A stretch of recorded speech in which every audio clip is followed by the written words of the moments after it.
Hi friends, welcome back to our channel RK legal analysis. आज हम बात करने हैं डॉक्ट्रिन ऑफ स्टॉपेल का एक सेक्शन नंबर 122। किसका? भारतीय साक्ष्य अधिनियम। हमने सेक्शन नंबर 121, 123 तीन सेक्शन है डॉक्ट्रिन ऑफ स्टॉपेल में। 121, 122, 123 तो दो सेक्शन पर ऑलरेडी मैं वीडियो बना चुका हूँ। आप मेरे चैनल में विजिट करके देख सकते हैं।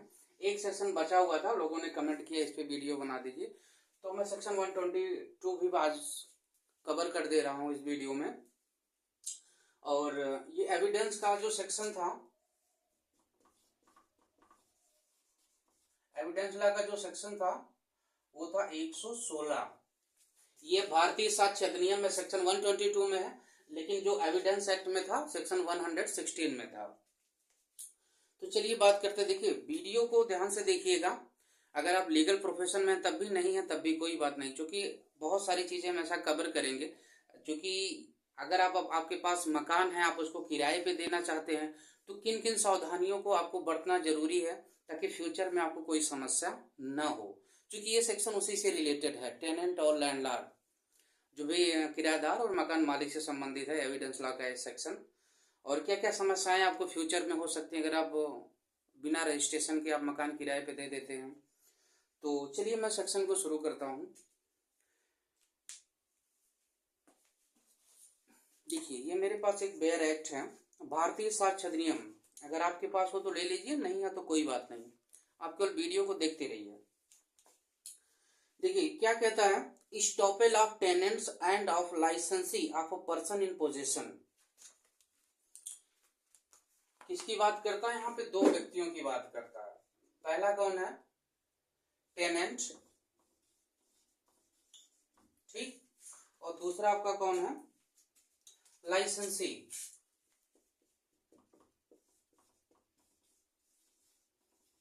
लाइसेंसी, यहां इस सेक्शन में दो लोगों की बात की गई है। अब चलिए आगे थोड़ा सा पढ़ लेते हैं। No tenant of immovable property. Immovable property को अंडरलाइन कर लीजिए। किसकी बात हो रही है यहाँ पे? Immovable property. Immovable property, immovable property आपको समझ में आती है? जैसे जो मकान है या एग्रीकल्चरल लैंड है, वो चीजें जो चल ना सके, जिसको क्या कहते हैं? अचल संपत्ति। और मूवेबल प्रॉपर्टी क्या होती है? जैसे आपका ये मार्कर हो गया और कोई भी सामान, कोई गाड़ी हो गई, जिसको हम मूव कर सकते हैं, वो इमूवेबल। यहाँ इस सेक्शन में किस चीज की बात की गई है? Immovable property. इसको अंडरलाइन कर लीजिए। और person claiming through such tenant shall during the continuance of the tenancy or any time thereafter be permitted to deny the landlord of such tenant had at the beginning of the tenancy a title to such immovable property।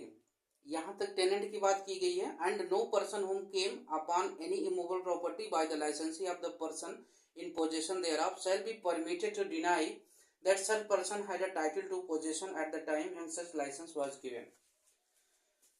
देखिए, यहाँ पे पहला जो बात करता है, किसकी करता है? टेनेंट की। पहला जो पोर्शन है वो टेनेंट के बारे में बताता है। मतलब आपके पास कोई मकान है, ये रहा ए, ये रहा बी, ठीक। ये ए है और ये बी है, ठीक है। और ये एक मकान है, ठीक। बहुत अच्छा बना। ए है, बी है। ए के पास क्या है? ये मकान है। ये किसको किराए पे देता है? बी को देता है।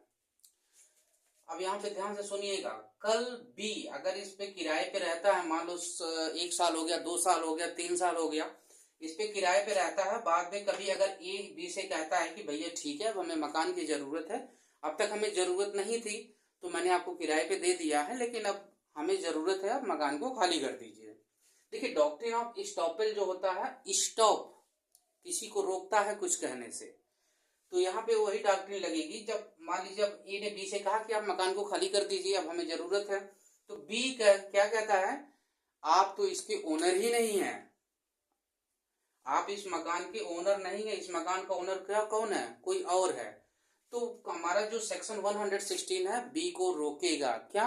आप ये नहीं कह सकते हैं कि ये जो है ए का मकान नहीं है। अगर आप टेनेंट हैं तो टेनेंट कैसे प्रूव करेंगे, अभी आगे बात करते हैं।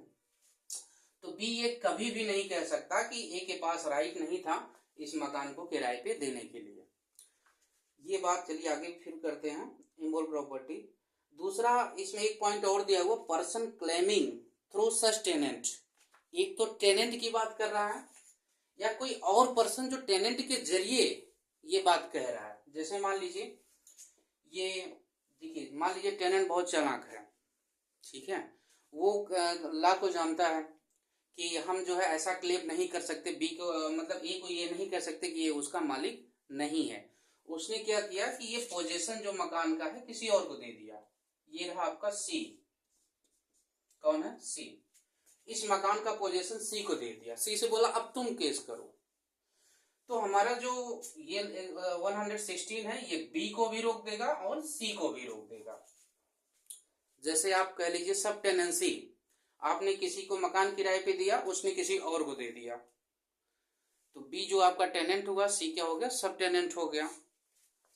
तो बी को रोकता है साथ में सी को भी रोकता है। लेकिन एक चीज और समझ लीजिए, सी चाहे तो बी के टाइटल पर अंगुली, मतलब ये जो है टाइटल के लिए क्वेश्चन कर सकता है, इसको इंडिकेट कर सकता है कि बी इसका ओनर नहीं है। लेकिन ए को ये जो है चैलेंज बी के जरिए नहीं कर सकता। बात समझ में आई।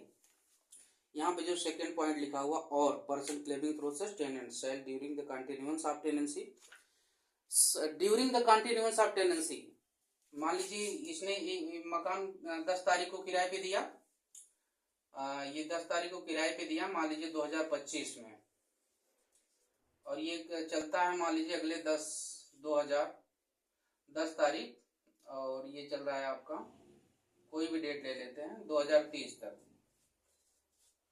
तो जब तक ये टेनेंसी चल रही है तब तक क्या करेगा, बी कभी भी इसके टाइटल पे क्वेश्चन नहीं कर सकता। हाँ, लेकिन टेनेंट रहना जरूरी है, आपको प्रूव करना पड़ेगा कि ये हमारा टेनेंट है। वो कैसे प्रूव करेंगे अभी बात करते हैं। तो ये जो है आपका 10/2025 से लेकर के 10/2030 तक क्वेश्चन नहीं कर सकता। एक चीज और ध्यान लीजिए, मान लीजिए कि इसने इसका एग्रीमेंट बनवाया 10 तारीख 2025 से 10 तारीख 2030 तक का रेंट एग्रीमेंट बना हुआ, रेंट एग्रीमेंट बना हुआ। रेंट एग्रीमेंट 10/2/2030 को एक्सपायर हो जाता है। अभी उसने पोजीशन खाली नहीं किया, रेंट एग्रीमेंट रिन्यू नहीं हुआ, लेकिन पोजीशन अभी डिलीवर नहीं हुआ। ध्यान रखिएगा, यहाँ पे जो एक वर्ड दिया हुआ है,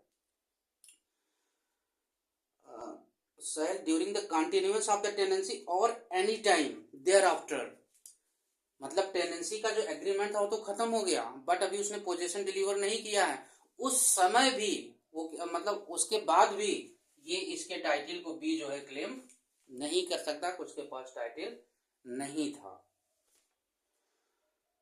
Thereafter be permitted to deny landlord of such tenant at the beginning of the tenancy। ये पॉइंट क्लियर हो गया, मतलब ड्यूरिंग द टेनेंसी जब तक वो किराएदार है तब तक जो है क्लेम नहीं कर सकता, या अगर रेंट एग्रीमेंट वगैरह खत्म हो गया है उसके बाद भी वो पोजीशन में रहना। देखिए पोजीशन डिलीवर करने के बाद वो क्वेश्चन कर सकता है। रेंट एग्रीमेंट इतने तारीख को खत्म हो गया, उसके 4 महीने 10 महीने बिना रेंट एग्रीमेंट के ही रह रहा है, तो उस कंडीशन में भी उसके ऊपर ये जो डॉक्ट्रिन ऑफ एस्टॉपेल है ये अप्लाई होगा।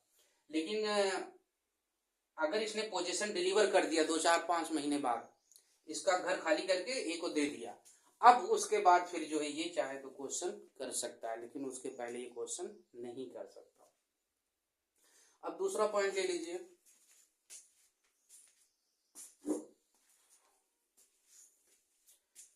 अब हम बात कर लेते हैं लाइसेंसी की। देखिए लाइसेंसी में क्या होता है कि मैं एग्जांपल आपको दे देता हूं। मान लीजिए ये एक ए है, इसको हटा देते हैं,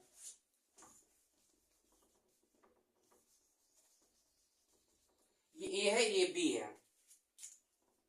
ये मान लीजिए कोई प्लॉट है, प्लॉट किसका है, मतलब पोजीशन में किसका है, ए के पोजीशन में है। अब ये किसी और का हो सकता है। आजकल लोग आप देखते हैं कि बहुत ही फ्रॉड हो रहा है, जबरदस्ती किसी की जमीन कब्जा कर लेते हैं।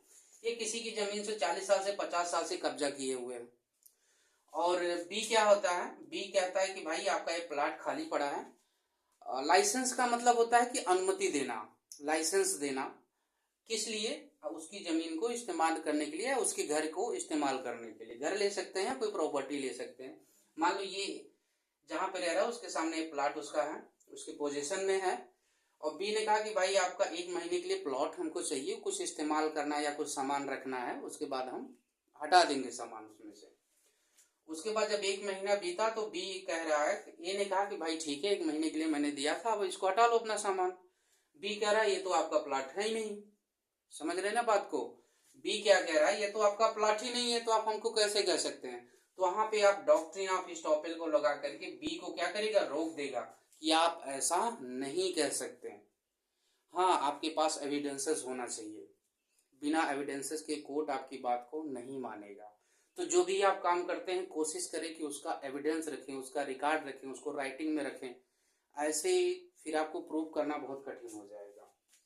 ये लाइसेंसी की बात हो गई।